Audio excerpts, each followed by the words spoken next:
Hey Cowboys Nation, let's go for another round of news from America's team. Watch until the end so you don't miss any news and sign up to stay tuned for everything that comes out about the Cowboys. Cowboys VP Stephen Jones says there's a lot to look at regarding 2024 schedule. There was a press conference held during rookie minicamp earlier this week where Cowboys VP Stephen Jones answered some questions. Specifically, he was asked about the schedule and how the Cowboys analyze once the NFL officially releases it. As reported by ESPN NFL Nation reporter Todd Archer, Jones said, "There's a lot to look at. We should have expected such a vague answer," but then Jones elaborated.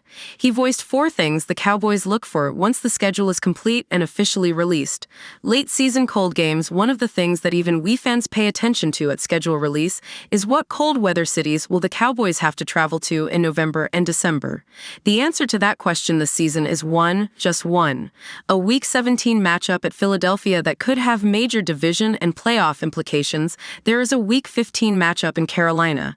And although there might be some rain in the forecast, the average temperature in Charlotte in mid-December is between 40 and 60 degrees. The Week 15 showdown with Bryce Young will be the second in as many years, and it's a noon kickoff, further lessening the chance of inclement cold weather.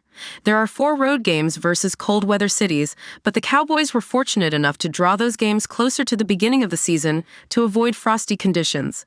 There is a Week 15 matchup in Carolina, and although there might be some rain in the forecast, the average temperature in Charlotte in mid-December is between 40 and 60 degrees.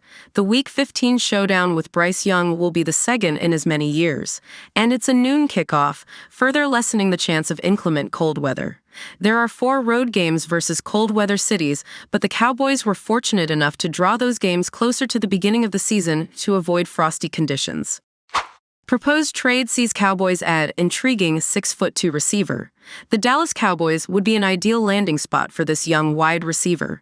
Mario Herrera Jr. of Inside the Star mentions Tennessee Titans wide receiver Treylon Burks as one of multiple potential wide receiver candidates for the Cowboys. Herrera argues that Burks may be the most intriguing of the 3 Titans receivers mentioned, including 5-time Pro Bowler DeAndre Hopkins and Nick Westbrook-Ikine. The Titans used the pick on WR Treylon Burks, but have yet to see the return on investment they were expecting, writes Herrera. Now a new coaching staff is in Tennessee. Could Burks become available for trade behind a crowded depth chart? Treylon Burks has been bust for Titans early in career. The 6'2" Burks was a highly accomplished receiver coming out of the University of Arkansas, posting a first-team All-SEC selection during his final season in 2021 after racking up 66 catches for 1,104 receiving yards and 11 touchdowns. Burks was also named a 2-time All-SEC second-team selection during the 2019 as a return specialist and 2020 seasons. That accomplished collegiate career led to Burks being selected with a first-round draft pick by the Titans in 2022. To top it all off, Burks faces even more pressure to live up to his status because the Titans traded away star receiver A.J. Brown in order to acquire the pick used on Burks. However, his impact through the first 2 seasons of his career have been minimal. The 24-year-old Burks has posted just 49 receptions for 665 receiving yards and 1 touchdown.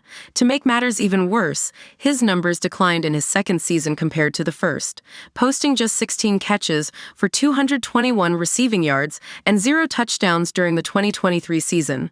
Those numbers were so low that they actually ranked behind former undrafted free agent Westbrook-Ikine and journeyman receiver Chris Moore. It's clear that despite there being only one established receiver in Tennessee, Hopkins, Burks has been unable to break out despite receiving his opportunities. Burks actually saw a higher percentage of playing time, 62% of the offensive snaps, compared to 58% during the 2022 season. During his second season, why Treylon Burks to Cowboys would make sense.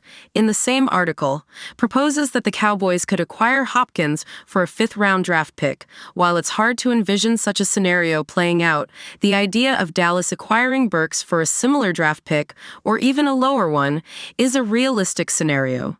A change of scenery could actually benefit Burks and potentially give him the opportunity to live up to his potential. In Dallas, Burks would have two veterans to lean on, CeeDee Lamb and Brandon Cooks, and not have the heavy burden of living up to his first-round draft pick status as a member of the Titans. Furthermore, he'd not only play for a far better organization, he'd be playing with one of the top quarterbacks in the league in Dak Prescott rather than second-year quarterback Will Levis. Prescott is coming off of a runner-up finish in MVP voting after leading the Cowboys to a 12-5 record and leading the NFL with 36 touchdown passes and 410 completions. If Burks becomes available on the trade market, it would be during training camp right before the season starts. It doesn't hurt that the Titans also brought in established veterans such as Calvin Ridley and Tyler Boyd to help Levis in his development as a starter. With three established veteran receiving options and Westbrook-Ikhine projecting as the fourth option, Burks could be the odd man out. Strength of opponents late in season. This one is tricky because you can't really analyze it until you get to that point in the season. Parity in the NFL is at an all-time high, and we never know which teams will rise from worst to first in their division, or worse, first to worst. Let's assume that late in the season means December and January games for Jones. We've often heard him, Jerry Jones, and Mike McCarthy speak about how important December and January are as a benchmark of how the team has come together. Dallas' late season schedule starts late. They don't play a game in December until the 9th, when they will host the Cincinnati Bengals in primetime on Monday Night Football. Cincinnati finished the 2023 season one game shy of the playoffs, but there is no doubt that with a fully healthy Joe Burrow, the Bengals are in the AFC Championship game conversation yet again. 1 week later, the Cowboys travel to Carolina for their second matchup of QB Bryce Young's early career. Carolina finished the season 2-15, the worst record in the NFL. They should be better this season, but as of right now on paper, the Cowboys should win that game handily. Week 16 features a home matchup versus the Tampa Bay Buccaneers, who advanced to the divisional round of the playoffs with a wild-card win over the Cowboys' next opponent, the Philadelphia Eagles. Tampa Bay will be a tough out in late December, even playing at home in Arlington. A road game in Philadelphia the following week doesn't make the division or conference race any easier until a home game versus the Commanders to finish the regular season. If there's 3 straight road games, fortunately for the Cowboys, the 2024 season will not feature a gauntlet of 3 straight road games. The schedule does feature consecutive road games twice throughout the season. First, in weeks 4 and 5, visiting the Giants and the Steelers, respectively. Then, immediately after the bye week in Week 7, the Cowboys travel to San Francisco, followed by a trip to Atlanta. Those are the only 2 stretches on the schedule where Dallas has to travel on consecutive weeks. On the other side of the coin, Dallas also doesn't have 3 consecutive weeks of home games either. The closest they get to experience that is a mini-bye between Thanksgiving versus the Giants and home matchup versus the Bengals. That stretch could feel like 3 consecutive weeks of staying at home, albeit only 2 games will be played.